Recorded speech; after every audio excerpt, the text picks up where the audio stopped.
네, 우리 지난주에 이어서 계속해서 오늘 우리 요한복음의 말씀, 예수님은 누구신가, 우리가 믿는 예수님은 누구신가에 대해서 우리 계속해서 살펴보기를 원합니다. 우리가 알아야 할 여러 가지 우리의 지식이 있지만 그냥 대충 알고 넘어가도 될 만한 그러한 이것도 있지만 반드시 알아야만 하는 바로 그런 중요한 지식의 부분도 분명히 존재합니다. 오늘 그런 가운데 우리가 알아야 할 많은 지식 가운데 가장 중요한 것은 바로 예수님은 누구신가, 내가 믿는 예수님은 누구신가에 대해서 분명한 지식과 확신 속에 우리가 신앙생활을 해 나가야 합니다. 여러분, 세상 사람들도요, 막연하게 믿는 건 누구나 다 합니다. 그래서 옛날에는 무조건 누군지 신적인 존재가 있는 것 같긴 한데, 느낌은 있는데 그분이 누군지 모르니까 여기에 내가 정성을 부으면, 내가 저기에 정성을 쏟으면 혹시 나의 정성을 보고 그 신적인 존재가 나의 소원을, 나의 문제를, 나의 어떤 형통의 복을 나에게 주시지 않을까, 여러 가지 모습으로 했었습니다. 하지만 오늘 분명히 우리 하나님은 이 땅 가운데 우리 믿는 하나님의 백성들에게 우리 인생의 진정한 하나님이 누구이신가를 분명히 말씀을 통하여 우리에게 계시해 주셨기 때문에 이제 오늘 저와 여러분들은 막연하게 하나님을 섬기는 것이 아니라, 향방을 알지 못하게 어떤 모습으로 내가 어떻게 나가야 할 것인가 막연하게 나갈 것이 아니라, 오늘 우리 인생들에게 보여주신 그 계시의 말씀을 따라서 예수님은 바로 이런 분이시구나 확신 속에 그 주님을 향한 믿음의 생활을 해 나가야 할 것이다 라는 것입니다. 그 가운데 우리 지난주에는 우리 예수님은 어떤 분이십니까? 영원한 분이시다. 예수님은 어느 시작이 있는 분이 아니다.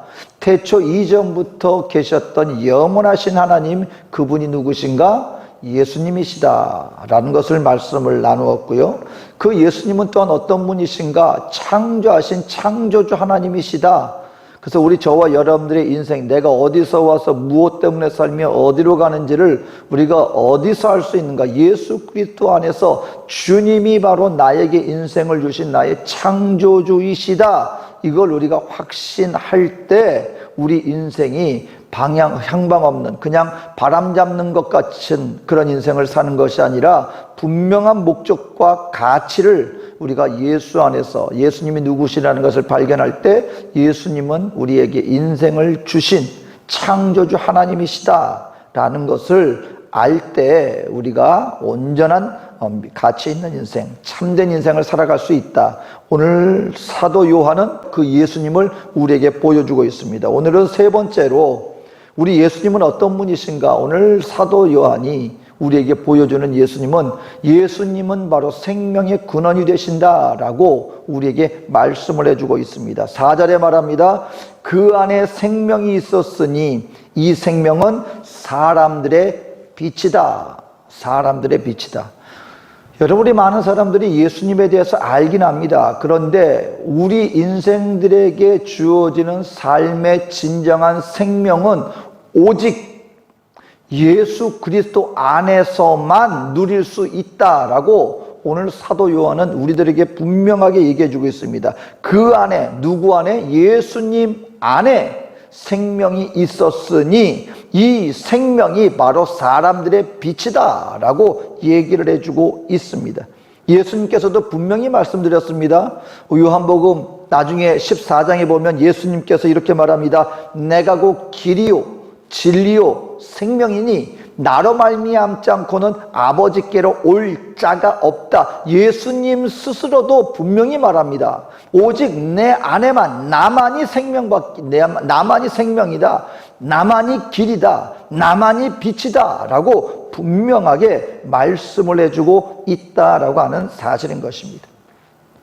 여러분, 이 창세기에서 보면은요, 예수님께서 주신 말씀 가운데 창조의 핵심 두 단어가 오늘 등장합니다. 바로 그것은 빛과 생명입니다. 여러분, 이 땅 가운데 저와 여러분들이 보는 모든 것들, 생명의 모든 것들이 언제 창조가 되었습니까? 언제 시작이 되었습니까? 하나님이 아무것도 없는 공허한 이러한 세계 속에 하나님께서 창조를 시작하시면서 생명이 시작이 되었습니다. 그런데 창세기 1장의 창조의 세계 속에 아주 독특한 두 가지 핵심 단어가 등장하는데 그게 바로 빛과 생명입니다. 제일 처음에 하나님이 무엇을 창조하셨어요? 빛이 있으라 하심에 빛이 있었고 그랬습니다. 여기서 약간 혼동하기 쉬운 게 뭐냐면 오늘 이 빛을 그러니까 그 태양에서 나타나는 이 빛과 어두움 할 때 이 빛으로 우리 생각하기 쉬운데 여러분 그 태양계는 언제 창조가 되었어요? 해와 달과 별들은 넷째 날입니다. 그럼 창세기 1장 그 제일 처음에 첫째 날 하나님이 창조하신 이 빛은 오늘날 태양계에서 빛을 내는 그 빛과는 질적으로 다른 빛입니다. 그것은 뭐냐면 빛의 근원을 아무것도 없는 이 공허한 곳에 하나님이 빛의 근원을 우리 하나님께서 처음에 창조하셨다는 것입니다. 이 빛의 근원을 창조하신 후에 무엇이 나타나기 시작했습니까? 이 땅 가운데 생명을 주시기 시작하였다. 오늘 그런 의미에서 하나님께서는 이 땅 가운데 빛을 창조하시고 빛의 근원을 존재케 하시고 그리고 이 땅 가운데 생명을 주셨는데 우리가 아는 바와 같이 다른 모든 것들은 다 흙으로 빚어졌는데 하나님께서 우리 인생들에게는 무언가 다른 창조를 해주셨습니다. 오늘 우리 인생들에게는 하나님이 생명을 주시되 누구의 생명을 우리에게 주셨습니까? 바로 하나님의 생명을 우리 인생들에게 하나님께서 나누어 주셨다라는 것입니다. 원문에 보면 아담과 하와는 흙으로 빚어졌는데 몸밖에 없는 이 티끌 같은 우리 인생들에게 오셔서 그 코에 생기를 불어넣으시니 우리가 생명이 된지라. 그래서 여러분 우리 인생들은요, 우리 사람은 하나님처럼 창조되어진 특별한 존재로 우리가 지음받게 된 것이다. 많은 사람들이 우리 모든 것들을 진화론적으로 이렇게 해석을 하려고 그러고 가르치고 있습니다. 그런데 여러분이 한 가지 설명되지 않는 것이 있습니다. 그 뭐냐면 우리 인생들에게는요, 우리 사람에게는 하나님의 생명으로 창조된 우리 사람에게는요, 다른 짐승들이 갖지 못한 양심이라는 것이 존재해요. 도덕이라는 것이 존재합니다. 선악이라는 것이 존재합니다. 여러분, 저 짐승들을 한번 보세요. 그들에게 무슨 양심의 가책이 있습니까? 약육강식이고 본능을 따라 행하는 것입니다. 그래서 그들은 배가 고프면 힘 있는 것들은 힘 없는 짐승들을 아주 그냥 마음껏 잡아먹으면서 그 어떤 마음의 양심의 가책이라는 것이 없습니다. 도덕이라는 것이 없습니다. 선악이라는 것이 존재하지 않습니다. 그냥 본능을 따라 행하는 바로 그와 같은 본성을 가지고 있습니다. 그런데 희한하게 사람들에게는요, 양심이라는 것이 있습니다. 선악이라는 것이 있습니다. 바로 그래서 어떤 일을 행하면 거기에 따라서 마음의 양심의 가책을 느껴요. 그러면 그것이 어디서 나왔냐는 거예요. 진화했기 때문에 나왔다고요? 그럼 다른 모든 짐승들에게도 이와 같은 도덕이라든가 윤리라든가 양심이라는 것이 보여져야 되는데 그 어떤 피조물들에게도 존재하지 않습니다. 우리는 여기서 우리가 성경은 우리 인생들에게 뭘 가르쳐주고 있습니까? 우리 사람은 다른 모든 피조물과 다르게 하나님의 형상을 닮은 완전히 구별된 존재로서 우리가 지음받았기 때문에 바로 우리 인생들은 하나님의 성품을, 하나님을 닮은 그와 같은 영적인 존재들임을 분명히 얘기를 해주고 있습니다. 그런데 그랬던 우리들의 영이 아담과 하와의 타락으로 말미암아 죽은 존재가 되었는데 바로 이러한 인생들에게 새로운 생명을 주시려고 참된 빛이 이 땅 가운데 임하셨다라고 얘기를 하고 있습니다. 예수께서 이 땅 가운데 오신 것은 바로 그렇게 죄로 말미암아 죽은 바 되어진 우리 인생들에게 새 생명으로 새로운 창조를 우리들에게 베풀어 주시기 위해서 이 땅 가운데 오신 빛 되신 분이 누구시다? 바로 예수님이시다. 여러분, 빛이 창조되었고 그로 말미암아 이 땅 가운데 생명의 역사가 나타난 것과 동일하게 예수께서 이 땅 가운데 인생의 모습으로 오신 그 목적은 바로 빛 되신 예수님이 이 죄로 말미암아 죽음 바 되어진 우리 인생들에게 빛으로 다시금 임하여서 우리들에게 하나님의 사람으로 다시금 재창조하시는 새 생명을 우리에게 주시기 위해서 예수께서 이 땅 가운데 오셨다고 사도 요한은 오늘 본문 말씀을 통하여서 우리들에게 말씀을 해주고 있는 것입니다. 그런데 요한복음 오늘 9절에 보니까 참 빛 곧 세상에 와서 각 사람에게 비추는 빛이 있었나니, 각 사람에게 오셔서 예수께서 비춰지셨다는 거예요. 그런데 문제는 뭡니까? 그 후에 10절과 11절에 이렇게 말합니다. 그가 세상에 계셨으며 세상은 그로 말미암아 지은 바 되었으되 세상이 그를 알지 못하였고 자기 땅에 오매 자기 백성이 영접하지 아니하였으나. 아니, 빛이 이 땅 가운데 왔는데, 아니 예수님이 이 땅 가운데 오셔서 그 빛이라고 하신다면 어두움 가운데 빛이 비춰지면 당연히 빛이 모든 것을 다 밝혀야 되는 거 아닙니까? 근데 왜 많은 사람들은 아직도 예수를 알지 못한다고 합니까? 왜 많은 사람들에게는 그 생명의 은혜를 받아 누리지 못하고 있습니까? 사도 요한은 오늘 그 이유를 이렇게 말합니다. 왜냐하면 왜 사람들이 그를 알지 못하는가? 그 이유가 자기 땅에 오셨음에도 불구하고 자기 백성이 영접하지 아니하였다. 이것은 무엇이냐면 본인들이 의지적으로 예수님에 대해서 그 마음의 문을 닫기로 작정하였다는 것입니다. 예수님을 붙잡지 않았다라고 얘기를 하는 것입니다. 오늘 그래서 이 땅 가운데 생명 되신 예수께서 빛으로 오셨음에도 불구하고 왜 누구는 그 생명을 누리는 반면에 어떤 사람은 전혀 그 생명의 은혜를 받아 누리지 못합니까? 오늘 주님은 그 이유를 분명하게 말씀합니다.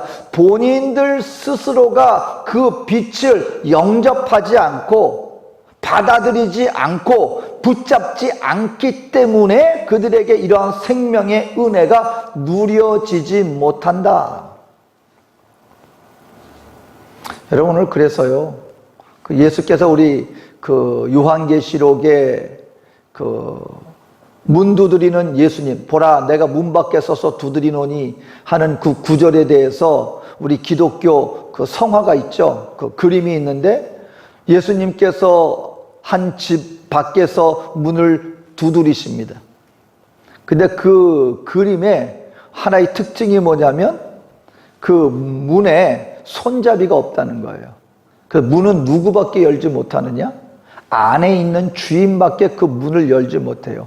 예수께서 문을 두드리시지만 예수님 본인 스스로가 그 문을 열고 들어갈 수 있는 것이 아니라 그 두드리는 예수님을 받아들이는 사람은 누구만 받아들일 수 있느냐? 그 안에서 그 문을 여는 사람만 받아들일 수 있다. 오늘 사도 요한도 동일하게 말씀하는 것입니다. 빛된 인생들이 왔지만 누가 그 빛된 예수의 그 생명의 은혜를 받아 누리느냐? 그 예수 그리스도를 문을 열고 내 마음의 문을 여는 것은 나라는 것입니다. 예수님을 붙잡고 빛된 생명의 은혜를 받아들이는 것은 우리 각자 스스로의 선택에 따라 달라지는 것이다. 그래서 예수의 복음을 듣고 어떤 사람들은 아멘 하고 마음을 활짝 열고 그 예수의 복음을 그냥 받아들입니다. 그리고 예수님을 날마다 붙잡고 동행하겠다고 예수님 붙잡고 나갑니다. 이 사람들에게는 빛된 예수로 말미암아 우리에게 주어지는 진정한 생명 은혜를 받아 누리는 반면에 어떤 사람들은 예수를 받아들이지 하지 않습니다. 여전히 죄를 사랑합니다. 그리고 예수님을 거부합니다. 붙잡지도 않습니다. 그런 사람들에게는 아무리 의 빛이 각자에게 왔다 할지라도 그 생명의 은혜가 누려질 수 없다.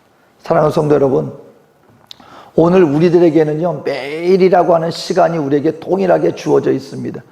이 시간들을 통하여 우리가 어떻게 하나님의 은혜를 누리는 사람이 될 수 있습니까? 붙잡아야 된다는 것입니다.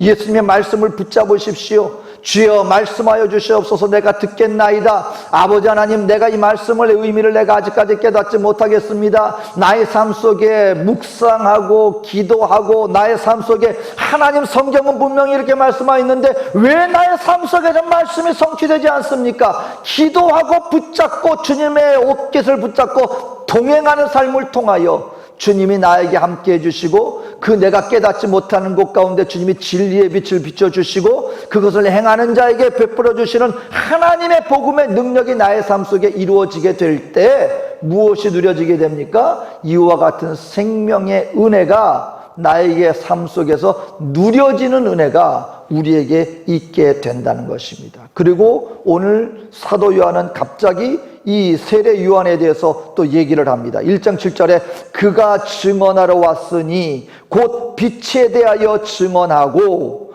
모든 사람이 자기로 말미암아 믿게 하려 함이라. 아니, 예수님에 대해서 얘기하다가 갑자기 왜 세례 요한이 등장합니까? 근데 여러분, 그때 당시에 이스라엘 사람들에게 있어서 가장 존경받는 한 인물, 바로 그가 세례 요한이었습니다. 사도 요한은 얘기하는 거예요. 너희들이 세례 요한을 아느냐? 그 모든 사람들에게 존경받는 그 하나님의 사람 세례 요한에 대해서 너희가 알거니와, 근데 그 세례 요한이 누군지 아느냐? 그가 빛이 아니야. 그는 그 빛에 대하여 증거하러 온 사람이고 바로 우리가 아는 예수 그리스도를 믿게 하려고 이 준비된 외치는 자의 소리에 불과하단다라고 이스라엘 사람들에게 얘기를 해주고 있는 것입니다. 그래서 우리가 알아야 되는 거예요. 특히 중요한 것입니다. 많은 사람들이요, 우리가 예수님에 대해서 증거하고 많은 영향력 있는 사람들이 우리 눈앞에 보이는데 그 누구도 예수님과 같은 동등한 지위를 가질 수 있는 사람은 아무도 없다는 것을 우리는 분명히 알아야 합니다. 우리 신앙생활에 나가다가요, 우리에게 영향을 끼치는 많은 어떤 사람들, 많은 영향을 끼치는 주의 종들을 우리가 만날 수도 있어요. 그들의 가르침은 분명히 우리에게 하나님의 메시지에 대해서 중요한 역할을 감당하고 우리에게 많은 가르침을 줍니다. 그런데 어떤 실수를 범하기 쉽습니까? 마치 그 사람의 모든 것이 예수님보다 더한 영향력을 행사하려고 하는 경향이 없잖아 있어요. 오늘날 많은 이단들 가운데서도요, 그들의 동일한 특징이 이것입니다. 바로 예수님의 자리에 본인들도 동등한 위치 또는 예수님보다 더 위에 있으려고 하는 경향이 없잖아 있을 수 있다는 것입니다. 그런 우리 주변에 있는 사람들을 보게 되면요, 여러분 정말 이렇게 두말하지 말고요, 그 누군가가 자꾸 예수님의 말씀보다 자기 자신을 드러내려고 하는 어떤 경향이라든가 그런 모습들과 그런 분위기가 풍겨되면은요, 여러분 절대로 여러분 뒤도 돌아보지 마십시오. 그 자리에서 벗어나야 합니다. 오직 우리 인생 가운데 유일하신 참 하나님, 우리의 진정한 참 목자 되신 분은 누구밖에 없다? 예수 그리스도 밖에 없다. 근데 또 조심해야 되는 건 이거예요. 나도 조심해야 돼요. 각자. 그 무슨 말이냐면 어떤 일을 하거나 무슨 일을 하거나 여러분 절대로 기억하십시오. 모든 영광은 누구를 위한 일이 되어야 됩니까? 오직 예수 그리스도께만 영광을 돌려야 돼요. 근데 거듭 말씀드리지만 저와 여러분들은 나도 사람이라 어떤 일을 행하고 난 다음엔 누구 이름도 거기 같이 있었으면 좋겠어요? 어떤 유혹을 자꾸 받습니까? 사람들 앞에, 그러니까 하나님은 나를 다 아세요. 그러니까 하나님 앞에서는 문제될 게 없다고 생각해요. 근데 사람들 앞에서 자꾸 나를 드러내고 싶은 그런 어떤 유혹을 우리가 받게 됩니다. 참 안타까워요. 그러니까 여러분, 저도 이렇게 신앙생활에 나가면서 이렇게 어떤 모임도 있고 어떤 행사도 있고 하잖아요. 그렇게 되어지면 결국 하나님의 영광을 드러내야 하는 자리에, 하나님의 그 영적인 그 은혜로 충만한 자리에 결국 어떤 사람이 그 모든 분위기를 회방하느냐? 다른 사람 아니에요. 그 모든 모임과 중심 속에 오직 하나님의 영광만을 거기에 자꾸 자기 이름을 끼워놓고 싶어하는 사람들이 있어요. 그러면은요, 분위기가요, 인간적인 분위기가 되어져 버립니다. 자꾸 자기의 어떤 영향력과 자기의 인맥을 통해서 자꾸 자기 이름이 나타나질 수 있도록 어떤 사람의 정치적인 일로 자꾸 개입을 해요. 그 모두에게 하나님의 영광 돌려주고 모두가 은혜 받을 수 있는 그 자리가 어떤 사람들의 인간적인 정치적인 냄새가 풍기는 그와 같은 것들을 끝나고 난 다음에 주 예수의 이름이 나오는 게 아니라 사람의 이름이 자꾸 등장하게 됩니다. 너무나 안타까워요. 분명히 말합니다, 여러분. 오늘 사도 요한은 뭐라고 얘기를 하고 있어요? 세례 요한조차도 그 사람이 와서 많은 하나님 앞에서 위대한 사역을 감당했지만 그분의 모든 사역의 중점적인 목적이 누군지 아느냐? 그 자신의 이름을 드러내려는 게 아니야. 이 사람들아, 세례 요한 자체가 중요한 게 아니야. 그 사람의 목적은 바로 이 땅 가운데 빛으로 오신 예수 그리스도를 증거하기 위해서 왔다는 것을 당신들은 잊지 말아라. 오늘 예수님은 누구십니까? 여러분, 예수님은 바로 우리의 생명을 주시는 생명의 근원 되시는 분이심을 우리가 믿게 되시기를 주의 이름으로 축원드립니다. 예수님은요, 영원하신 하나님이시고요, 창조자 하나님이시고요, 예수님께만 오직 생명이 있는 생명의 근원 되신 하나님이시다. 마지막으로 오늘 사도 요한이 얘기하는 것은 예수님은 하나님의 충만한 계시다. 충분한 계시가 되시는 분이 바로 예수님이시다라고 분명히 말하고 있습니다. 우리가 신앙생활에 나가다 보면 한 번쯤은 우리 그런 마음의 소원이 있었어요. 내가 하나님을 한 번만 직접 볼 수 있다면 정말 내 신앙이 흔들리지 않고 100% 하나님 앞에 흔들리지 않는 그런 신앙으로 내가 살아갈 수 있을 텐데 하나님 한 번만 나에게 좀 보여주십시오. 누구에게나 있었을 거예요. 저도 처음 예수 믿고 나서 얼마 안 돼가지고 하나님 정말 성경에 보니까 모세가 불꽃에 하나님 임재를 만났다 그러지 않아요. 근데 여러분, 실질적으로 하나님은 종종 우리 인생들에게 자신을 나타내 주시려고 굉장히 많은 모습으로 나타나시셨어요. 모세에게는 가시떨기에 불꽃으로 임하셨죠.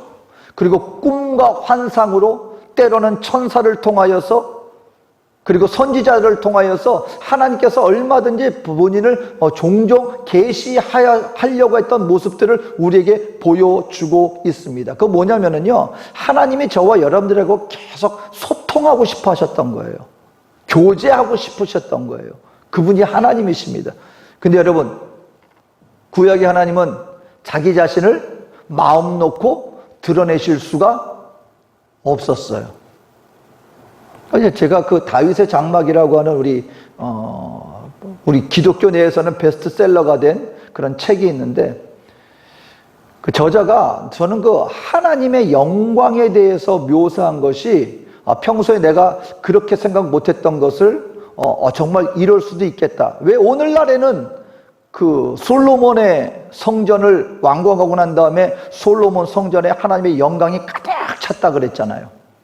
오늘날 우리가 드려지는 예배 가운데 그런 하나님의 솔로몬 성전에 임했던 그 놀라운 하나님의 영광의 그 임재하심이 왜 오늘날 우리 드려지는 예배마다 임한다면 얼마나 은혜가 될까? 근데 왜 그런 하나님의 영광의 임재가 충만하지 못할까? 오늘날에는, 옛날에는 죄 때문에 장막으로 가려져 있었지만 오늘날엔 예수로 말미암아 우리의 모든 죄가 사함을 받은 이 시간이야말로 그 하나님의 놀라운 임재의 은혜가 우리에게 임한다면 얼마나 좋을까? 근데 왜 그렇게 되지 않을까? 왜 그런 모습을 보기가 힘들까?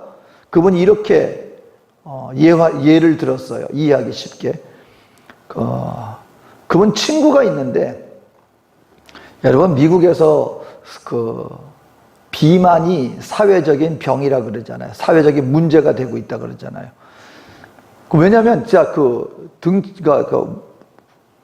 몸무게가 이렇게 나가시는 분들 보면 정말 우리가 볼 때도 정말 거대하다 할 정도로 굉장히 많은 몸무게가 나가는 분들이 의외로 많아요. 한 번에 저도 어머님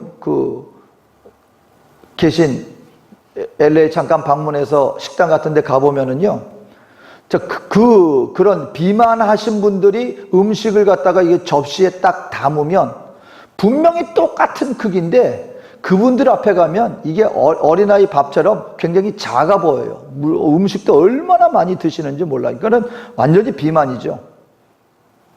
근데 이 목사님 친구분이 어마어마한 비만증이 있는 분이 계시는데 이분은 걱정이 누구 집에 초대받아 가면은 이분은 벌써 마음에 벌써부터 걱정을 하신답니다.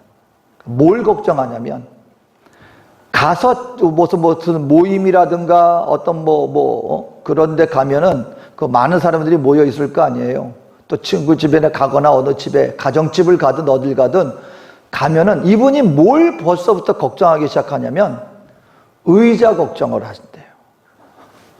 왜냐면 워낙 몸무게가 이렇게 많이 나가기 때문에 웬만한 의자를 앉으면 어떤 의자들은 버티지 못하고 의자가 그냥 부러지거나 아니면 자기 맞는 의자가 없기 때문에 좀 문제가 발생할 때가 종종 있었대요. 그러면 거기에 누구 집에 초대받았다 그러면 거기에 집에 딱 들어가서 제일 먼저 보는 게 뭐냐면 의자부터 본답니다. 이게 과연 나의 몸무게를 버틸 수 있을까 없을까. 그러면서 그분이 무슨 말씀을 하시냐면 오늘 왜 우리 드려지는 예배 가운데 하나님의 임재가 왜 이렇게 하나님은 베풀어 주시지 않을까. 근데 그분이 그 말을 듣고 깨달았다는 거예요. 여러분, 하나님의 영광의 자리는요 그냥 가벼운 자리가 아니에요. 하나님의 영광이 임할 때 그 하나님의 영광을 감당할 수 있는 준비가 되어 있어야 한다는 거예요.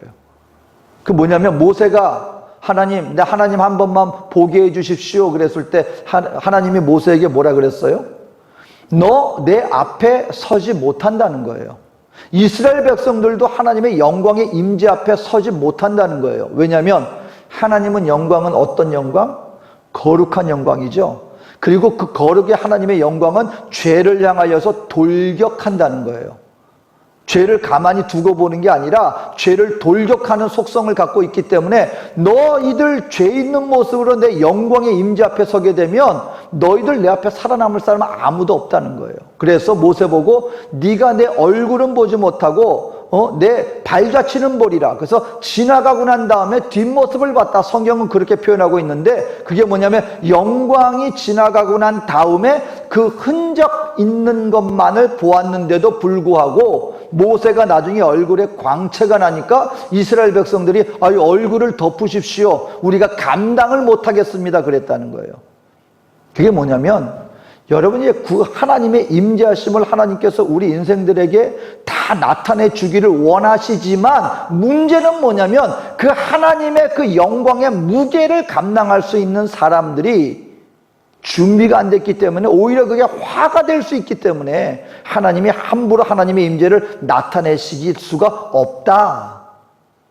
여러분, 그렇기 때문에 구약에서 하나님을 본 사람은 아무도 없습니다. 왜냐하면 그들은 여전히 죄인이었기 때문에. 그런데 오늘 사도 요한은 뭐라고 얘기를 하냐면 이 놀라운 하나님의 영광의 충분한 계시가 되신 분이 바로 누구시다?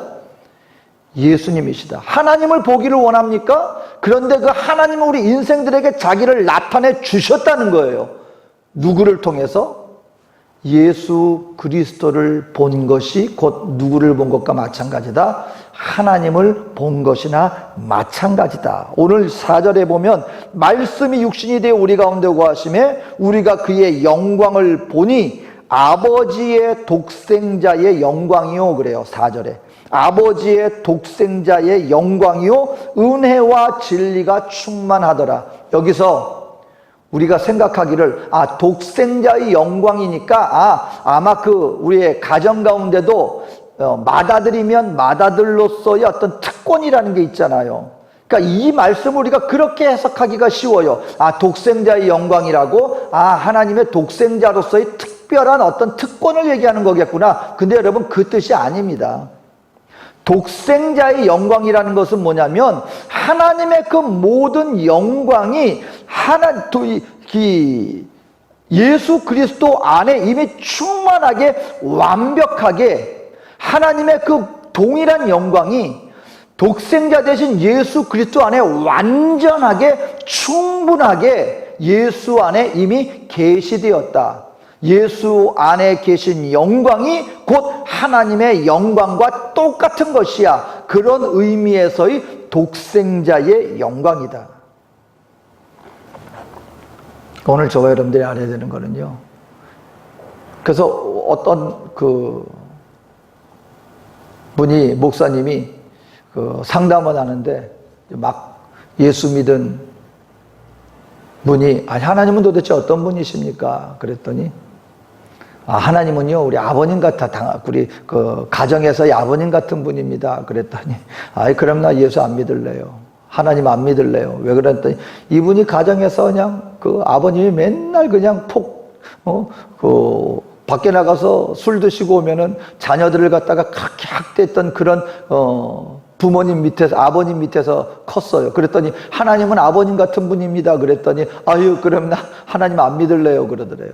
그럼 하나님은 옛날에는 아버님 같은 분이에요. 그럼 뭔가 믿음직하고 의지할 만한 분으로 여겨졌는데 모든 가정이 그런 거 아니잖아요. 그러니까 하나님은 어떤 분입니까? 일단 여러분, 가장 훌륭한 답은 어떤 답입니까? 하나님은 예수님 같은 분입니다. 왜냐하면 예수 그리스도가 바로 하나님의 완전하고도 충분한 계시가 되어서 우리 가운데 오신 분.